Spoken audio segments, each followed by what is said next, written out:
Yo, what's going on YouTube? It's your boy Demi. I got a podcast coming for y'all today. So if you are new, hit that like button, comment, subscribe. But I haven't done this podcast stuff because I'm a bit new to it. So if you are new, please consider smashing that subscribe button. So in today's video, I'm going to talk about my favorite basketball players and my favorite basketball players growing up.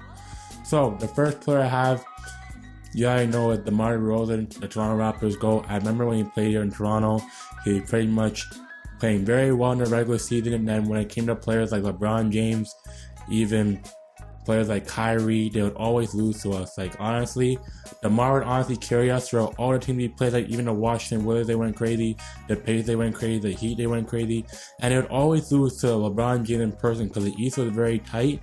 And I remember back in those 2 years when he had a first team in the East, when he had a second team in the East, they would just lose and lose and lose. And LeBron James, they couldn't even win again. So, honestly, LeBron James was pretty much the Raptors' nightmare because honestly, they always say, oh, LeBron owns Toronto, LeBron owns this, LeBron owns that. Like, honestly, the Raptors are a very good team, but just in the playoffs at times, they had basically shrink.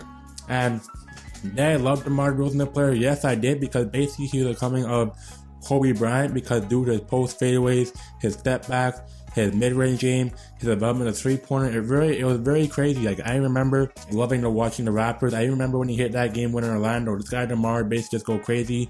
He is basically a heart and soul of the Raptors team, and they honestly need him for many reasons to even get to where they are now. So, do I like the Raptors where they are now? Yes, I like them where they are now. They're a pretty great team. They don't have any problems. They have great chemistry. They have a great young core in Fed VanVleet, Pascal Siakam, Scotty Barnes, many others.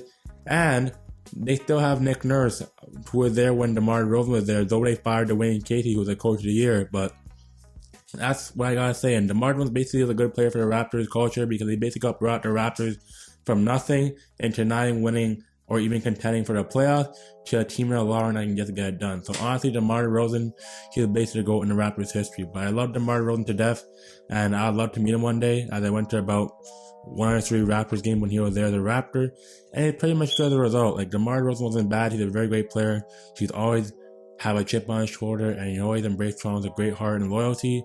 But when he got traded for Kawhi, I thought that was very much disrespect. And yeah, but I think DeMar Rosen, everything happens for a reason, that he's a very great NBA player. And he knows what it takes to get it done in the NBA now. So I think the Chicago Bulls are a great place for him, as he went crazy in the MVP year last season. He went crazy, almost averaging 30 points. But the Bulls didn't get it done as they shrunk in the playoffs, so that's pretty much it. But that's just my first player you gotta put in DeMar Rosen.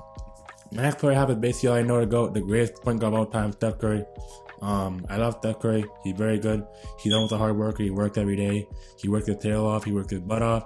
He works very hard, tremendously in the NBA, because honestly, I remember when he had those ankle injuries back in Golden State. I think it was when I wasn't even starting to watch basketball. When I was starting to watch basketball, this guy would get ankle injuries left. Guy will always get ankle injuries left and right, and he'll basically be traumatized the player to even play on the court. But honestly, I think he fixed it after having those ankle injuries, and then using that as motivation to be a good player. And he basically became the greatest three-point shooter of all time and the best point guard of all time. So I remember when Stephen Curry, he was basically a short guy in Davidson, he wasn't really noticed like that. And then he got drafted to Golden State Warriors. It took him quite a year to develop, like with teammates like he has now in Klay Thompson. It took him a very good long time for him to develop as a player and as a point guard in efficiency, because he was basically a rookie. He didn't know what to do, and he basically took time, and it took him about 3 or 4 years to develop. And look at him now, he's basically an MVP. And I remember Stephen Curry like this. I remember him to when I liked LeBron James back in Cleveland. I think it was pretty much in the 2016 year. Was it the 2016 year? No. I think, honestly, I like LeBron James, what I'll talk about later. I like LeBron back in 2013 when I started to watch basketball. But when Curry just lit up the Cavaliers in that time when LeBron James was in Cleveland, I basically just love Curry off, and people will call me a bandwagon. They'll call me a Curry dick, rather. I think the only time I liked Curry was when, after he won his first championship after that Cleveland run. So I think honestly Stephen Curry, he's evolved into a great point guard now. So I think Steph Curry should have to be my top of the list. And honestly, for his 3-point shooting, I'd always watch his workout videos as a kid. I think it was in 2016 in grade 7 or 8 when I would always go to basketball practice. I'd just watch Stephen Curry just practice on YouTube. That's what practicing videos when you're shooting shots, and even when you're shooting in the Air Canada Center. Basically, Steph Curry gets a great player that I'd love to see, and he just puts in the hard work. And yeah, and then even when they had Kevin Durant, who I still like Steph Curry to that day, and I didn't really think the move for Kevin Durant even coming to Warriors was a great move, because it basically, yes, Curry did become an MVP without Kevin Durant, but at the same time, he didn't really need Kevin Durant to succeed. But I think Stephen Curry is the greatest point guard of all time. He can shoot threes, he can play a bit of defense a little bit, he can pretty much create his own shot. And that's just Steph Curry, myself and Steph Curry.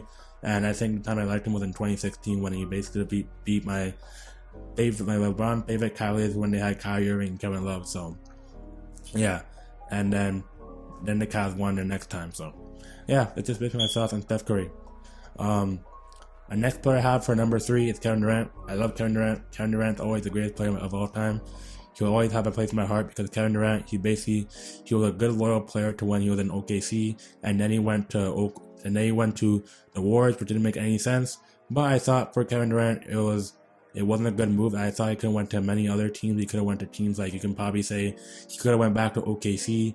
He could have went to Washington. He could have went to even Toronto. There's many moves for him that made sense, but I think Kevin Durant going to Warriors is the most silliest move of all time. But what can I say? Kevin Durant, honestly, I remember watching back in 2012 my dad, when he played LeBron James in the finals and when he lost.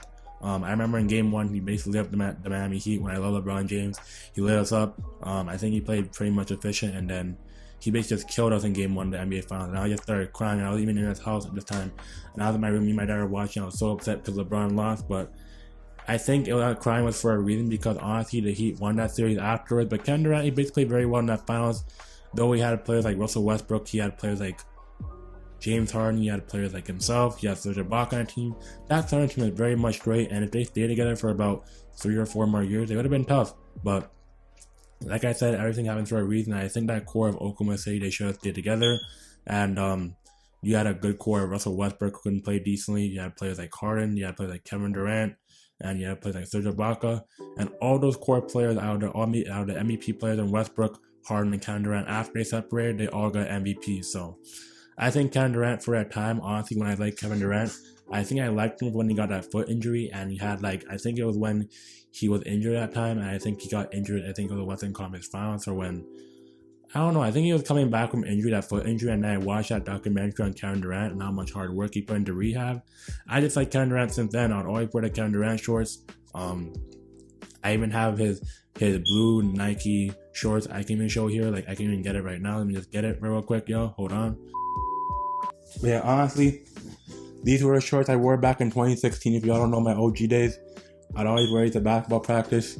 As Kevin Durant, at that time, the logo kind of diminished, but that's when I loved Kevin Durant the most of the time, because Kevin Durant, honestly, he's a GOAT.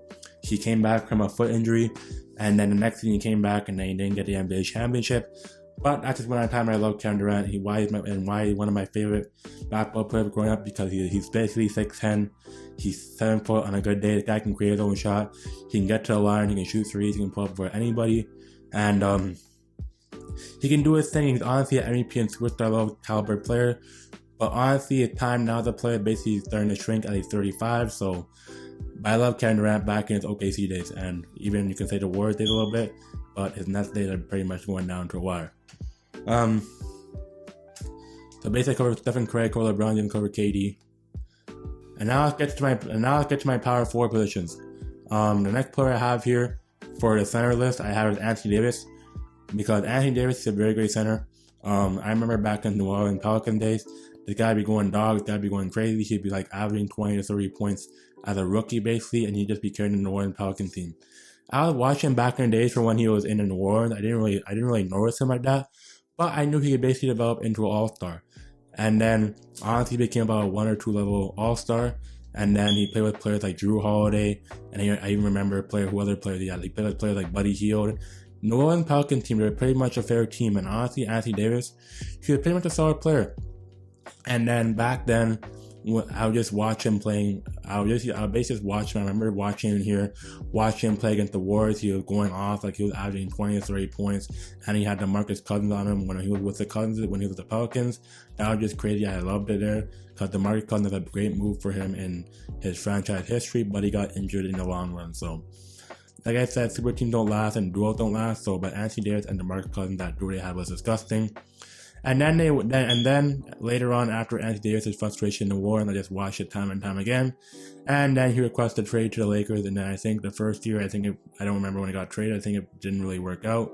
But I think honestly for Anthony Davis when he went crazy was in the bubble, because I was watching every performance. Anthony Davis hitting game winners.